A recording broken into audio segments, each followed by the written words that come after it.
यूनानी इतिहासकार था। और इस किताब में लिखा क्या है, इसमें भारत और फारस के संबंध लिखे बताए हुए हैं। भारत व फारस के संबंधों के विषय में चर्चा है। फारस फारस का मतलब होता है ईरान से। ईरान का जो फर्सिया नाम है, ईरान का नाम है, पुराना नाम है फर्सिया, ईरान का नाम है। मुझसे खड़ा होने में दिक्कत ये आ रही क्योंकि ये जो कैमरा छोटा है और मेरी लंबाई हाइट है, तो थोड़ा दिक्कत आ सकती है। लेकिन आपको सुनने से मतलब और देखने से मतलब। तो ये बात तो इतिहास का पिता हेरोडोटस को बोलते हैं, जिसने किताब लिखी थी हिस्टोरी का। 5वीं शताब्दी में इसने किताब लिखी थी और इसमें भारत और फारस के संबंधों के विषय में विवरण लिखा था। तो ये बात हो जाती है। इसके बाद में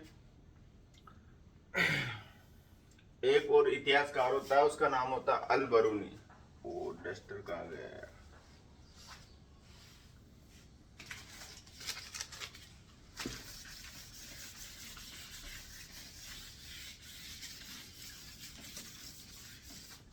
एक इतिहासकार दूसरा आता अल बरूनी। अल बरूनी को सभी जानते हो, मध्यकालीन भारत में आया था। ये मध्यकालीन भारत में आया था और मध्यकालीन भारत में इसने लिखी थी किताबुल हिंद लिखी थी, इसने लिखी थी। और ये महमूद गजनवी के समय आया था। महमूद गजनवी के समय आया था। और ये वही महमूद गजनवी था जिसने 1001 से लेकर के 1017 ईस्वी तक, मतलब 1025 तक लमसम 17 बार भारत को लूटा। 17 बार भारत को लूटा था, जिसमें इसने 1025 ईस्वी में इसने जो है सोमनाथ का जो मंदिर था, सोमनाथ जो गुजरात में, उसको भी तोड़ा था। इसका खजाना लूट के ये गजनी अफगानिस्तान लेके गया था।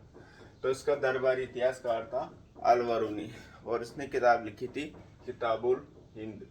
और यह आया था महमूद गजनवी के समय पे। ये वही मध्यकालीन भारतीय वही आक्रांता है, महमूद गजनवी, जिसने सोमनाथ मंदिर को तोड़ा था 1025 ईस्वी में। और इसने भारत में लगभग 1001 से लेकर 1025 ईस्वी तक लगभग 17 बार भारत पर आक्रमण किए थे और भारत को लूटा था।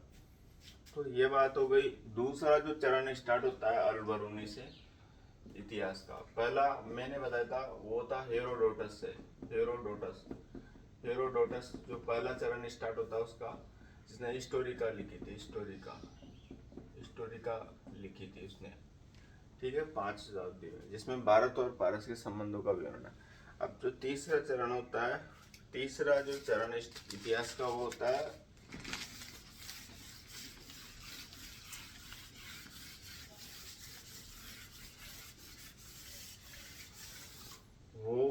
यूरोपीय इतिहास धर्म प्रचारक। यूरोपीय ईसाई धर्म प्रचारक, ये इन्होंने भी इतिहास लिखा है। बहुत सारी चीजें लिखी जो इन्होंने देखा सुना, वो सारी चीजें इन्होंने लिपिबद्ध किया और इनकी कई सारी किताबें मिलती है। और इसका जो ना हमें यानी इतिहास लेखन का एक तरह से तीसरा चरण शुरू होता है। इतिहास लेखन का जो तीसरा चरण शुरू होता है इसका, इतिहास लेखन का, ठीक है। तो इतिहास लेखन के ये 3 चरण मैंने बताए।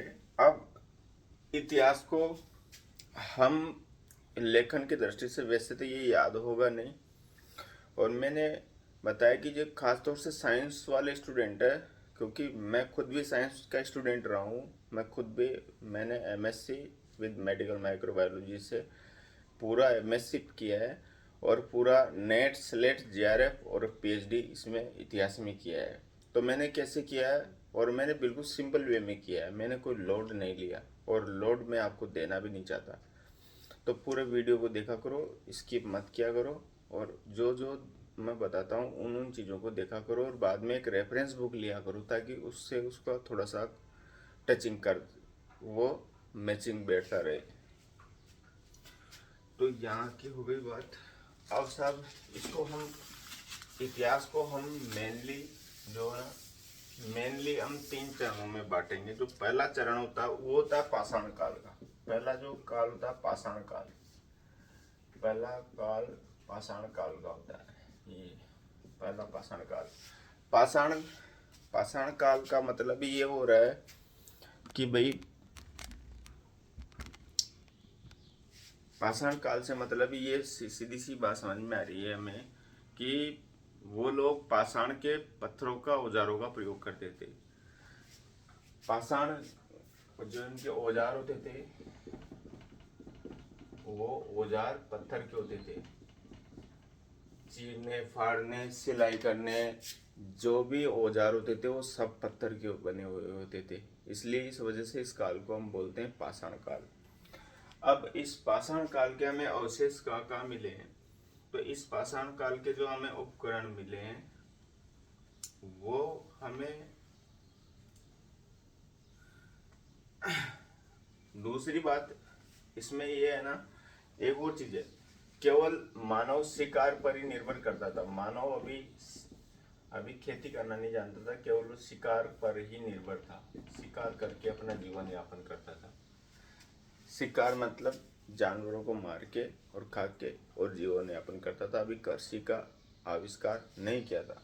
अब मेन इसके जो देखे हैं हमको इसके वो देखने इसके जो अवशेष कहाँ मिले हैं। तो इसके अवशेष देखो, इसके अवशेष मिले हैं हमें।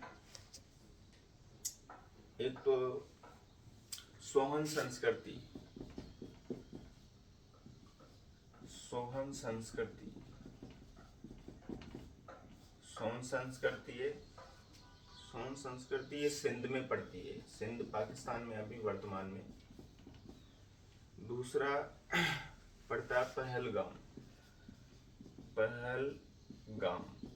ये जम्मू कश्मीर में पड़ता है अभी, जम्मू कश्मीर में पड़ता है अभी पहलगाम। सोहन संस्कृति पहलगाम। तीसरा पड़ता है हमारा ये भीमबेटका, ये पड़ता है एमपी में, मध्य प्रदेश में।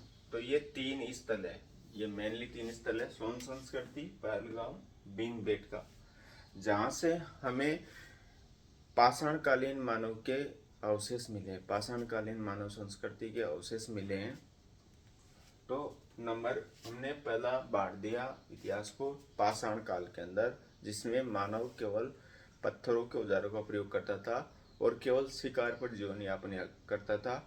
इसके उदाहरण हमने बता दिए कि सोहन संस्कृति जो वर्तमान सिंध में जो पाकिस्तान में, दूसरा पहलगाम जो जम्मू कश्मीर में, तीसरा भीमबेटका जो मध्य प्रदेश के भारत में है, भारत के मध्य प्रदेश में भीमबेटका, जहाँ पर आज भी आदि मानव के द्वारा उकेरे गए हुए चित्र मिलते हैं। ठीक है, तो ये हुआ पाषाण काल। अब नंबर दूसरे पे हम डिवाइड कर देते हैं।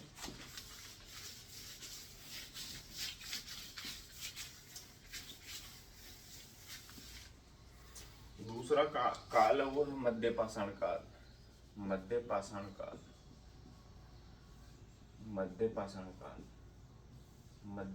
काल मेसोलिथिक एज बोलते इसको अगर अंग्रेजी वाले जानते हो तो मेसोलिथिक एज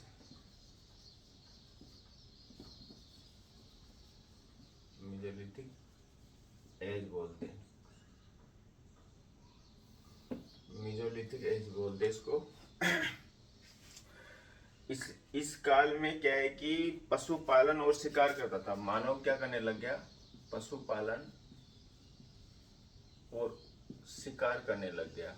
मतलब अब मानव को ये विश्वास हो गया कि अगर हम रोज शिकार करेंगे तो पशु पूरे खत्म हो जाएंगे, तो क्यों ना इसको पाला जाए। तो मानव क्या करने लग गया? पशुओं को पालने लग गया, पाल करके और उनका शिकार करने लग गया। यानी प्रोडक्शन भी कर रहा है और उसको यूटिलाइज भी कर रहा है। मानव का काम ये करने लग गया। इसके अलावा अभी भी लेकिन इसको ना ये कृषि का ज्ञान नहीं था इसमें, अभी इसको कृषि का कोई मालूम नहीं था, इसको खेती बाड़ी का ज्ञान अभी भी पता नहीं है, क्योंकि मध्य पाषाण काल में मानव को खेती बाड़ी का बिल्कुल भी ज्ञान नहीं है। खेती बाड़ी का ज्ञान मिलेगा आपको नव पाषाण काल के अंदर, जो अब मैं बताऊंगा बाद में। ठीक है, इसके बाद में यहाँ पर इसके जो अवशेष, इसके जो महत्वपूर्ण अवशेष है बागोर। बागोर, ये बागोर पड़ता है भीलवाड़ा, भीलवाड़ा में बागोर, ये भीलवाड़ा में। ये मध्य पाषाण काल का क्वेश्चन है, ये आरबीएससी में भी कई बार क्वेश्चन पूछा चुका है कि बागोर निम्न में से मध्य पाषाण कालीन स्थल कौन सा है, तो डायरेक्ट आंसर गया बागोर और भीलवाड़ा। दूसरा आया है लगनाज, लगनाज, लगनाज, ये पड़ता है गुजरात के अंदर, गुजरात में। ये भी मध्य पाषाण कालीन स्थल लगनाज भी। इसके अलावा हमारे पास में पड़ता है आदमगढ़, आदमगढ़, आदमगढ़, आदमगढ़, ये पड़ता है हमारा होशंगाबाद के अंदर, होशंगाबाद, होशंगाबाद। इसके अलावा सिंगरौली है, सिंगरौली, सिंगरौली है। चापनी मांडा, चापनी मांडा, मांडा, ये इलाहाबाद में है, ये इलाहाबाद में है। ठीक है, होशंगाबाद ये भी एमपी में ही है। तो देखो, तो मध्य पाषाण काल हमने देखा, तो मध्य पाषाण काल में हमने क्या देखा कि मानव अभी पशुपालन और शिकार पर निर्भर है, लेकिन उसको कृषि का ज्ञान का पता नहीं था, कृषि करना वो नहीं जानता था। तीसरी बात, इसके अवशेष हमें कहाँ कहाँ मिले, तो नंबर 1 अवशेष मिला बागोर में जो भीलवाड़ा के अंदर है, दूसरा अवशेष मिला लगनाथ जो गुजरात के अंदर है, तीसरा अवशेष हमें आदमगढ़ में पड़ा है जो होशंगाबाद के अंदर है, चौथा सिंगरौली और चापनी मांडा ये इलाहाबाद के अंदर है। ये भी मध्य पाषाण कालीन युगीन स्थल है जहाँ पर मानव मध्य पाषाण काल का प्रयोग करता था।